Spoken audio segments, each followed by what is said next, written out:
باوجود اس سے کہ مطلب کی اپنی اولاد بھی تھی، لیکن ان کے بعد مکہ مکرمہ کی جو سربراہی تھی، یا یوں کہہ لیں کہ ان اداروں کی جو سربراہی تھی یا اس میں ایک عزت تھی، وہ یہ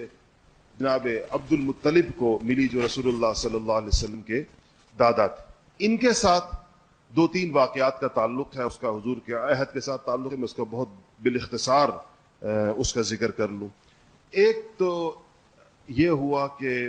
ان سے جو بڑا تاریخی واقعہ ان سے وابستہ ہے وہ یہ کہ زمزم کی دریافت دوبارہ سے اثر نو وہ ان کے ہاتھوں ان خواب آیا تھا، جس میں ان کو زمزم کا کنواں، جو میں نے آپ کو گزشتہ درس میں بتایا کہ بنو خزاعہ جب جا رہے تھے مکہ مکرمہ سے، بلکہ جب ایک طرح سے نکالے جا رہے تھے تو انہوں نے زمزم کے کنویں کو بند کر دیا تھا،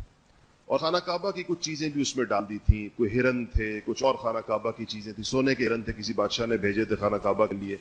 اس طرح کچھ اور خانہ کعبہ کے تبرکات تھے، وہ اس کنویں کے اندر ڈال دیے اور کنویں کو پاٹ دیا۔ اور جس طرح صحرا میں آپ نے دیکھا ہے کہ اگر کسی چیز کا نشان مٹا دیا جائے تو پھر نہیں نظر آتا، ساری طرف ریت اور پتھر ہی پتھر ہوتے ہیں۔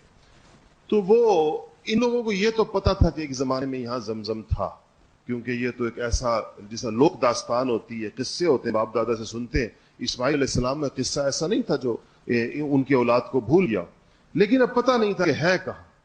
وہ اس کو لوکیٹ نہیں کیا جا سکتا تھا۔ تو عبد المطلب کو خواب آیا کہ یہ وہ جگہ ہے زمزم کی، اور یہاں پر کھدائی کرو اور یہاں سے وہ کنواں نکلے گا، اور وہ چیزیں بھی نکلیں گی جو خانہ کعبہ کی چیزیں اس کے اندر ڈالی گئی۔ تو انہوں نے چاہا کہ لوگوں کو کہا کہ آؤ کھدائی کریں۔ بعض روایات میں آتا ہے کہ لوگوں کو کہا، بعض میں آتا ہے کہ کسی کو نہیں کہا، تنہا اس میں لگے۔ تو جب آثار شروع ہو گئے، چیزیں نکلنا شروع ہو گئیں، تو قوم آ گئی اور انہوں نے کہا کہ تو مشترک چیز ہے، ہم سب شریک ہیں اس کے اندر۔ تو وہ کہنے لگے کہ نہیں، اس سے کوئی شریک نہیں ہوگا میرے ساتھ، اور یہ جب مجھے خواب آیا ہے تو اس کا مطلب ہے کہ قدرت مجھ سے چاہتی کہ میں اس کو نکالوں اور اس کی پھر نگرانی میرے ذمے ہو۔ تو اس پر ان لوگوں نے کہا کہ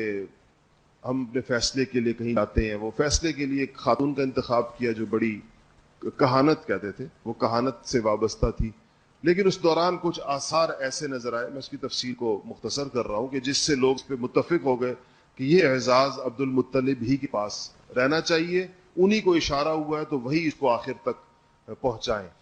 یہ وہ موقع تھا جب عبد المطلب کو اپنے دست و بازو میں کی کمی محسوس ہوئی، اور انہوں نے ایک منت مانی کہ اگر اللہ تعالیٰ نے مجھے 10 بیٹے دیے۔ اس دن جب قوم آ گئی تھی اور ان کے ساتھ تھوڑی ریزننگ کر رہی تھی لیت العال آگے سے کہ یہ کیا کیسے ہوگا،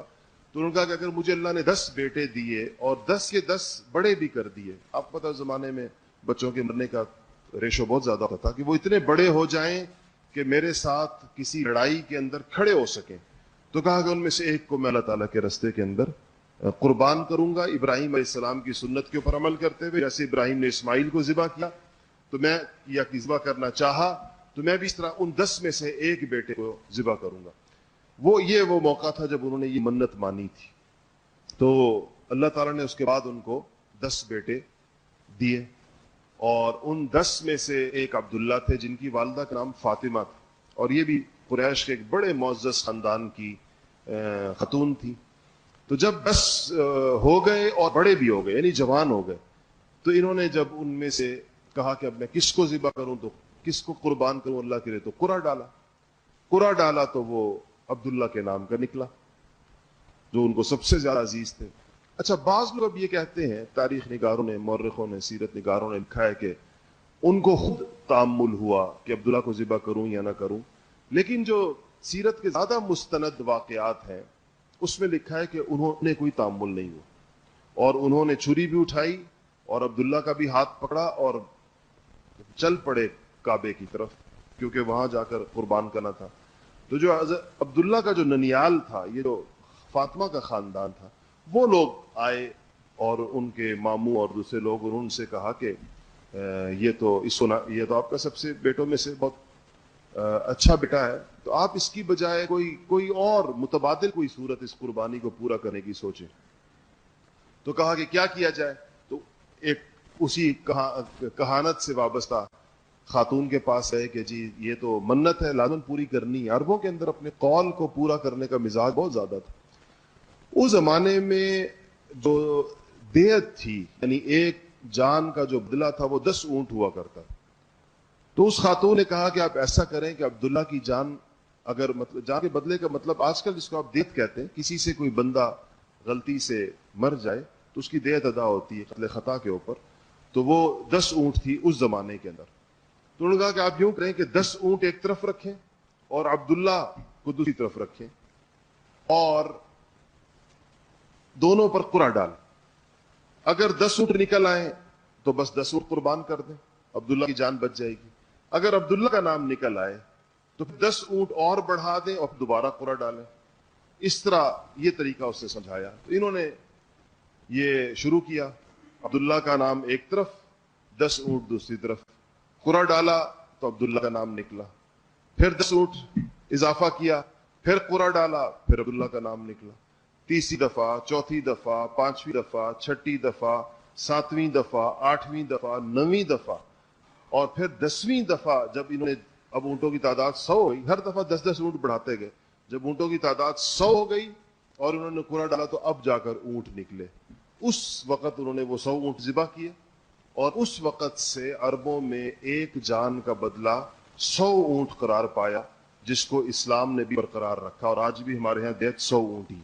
یہ اس وقت سے, یعنی عبد المطلب کے اس عمل کے بعد سے, جس کے نتیجے میں عبداللہ کی جان بچی. لیکن اس کی وجہ سے عربوں نے بہرحال, جس طرح اسماعیل علیہ السلام کی جان اللہ تعالیٰ شانوں نے قبول کر لی لیکن عوض کے اندر مینڈا ذبح ہوا, ایسے ہی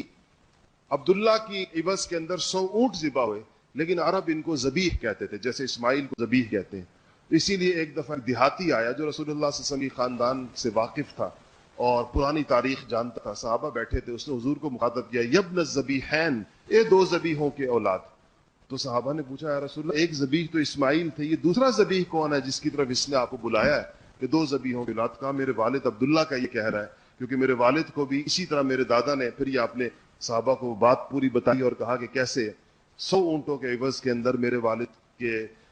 کی بجائے وہ 100 اونٹ ذبح کیے گئے, اور اس سے ان کی قربانی کو گویا پورا کیا گیا.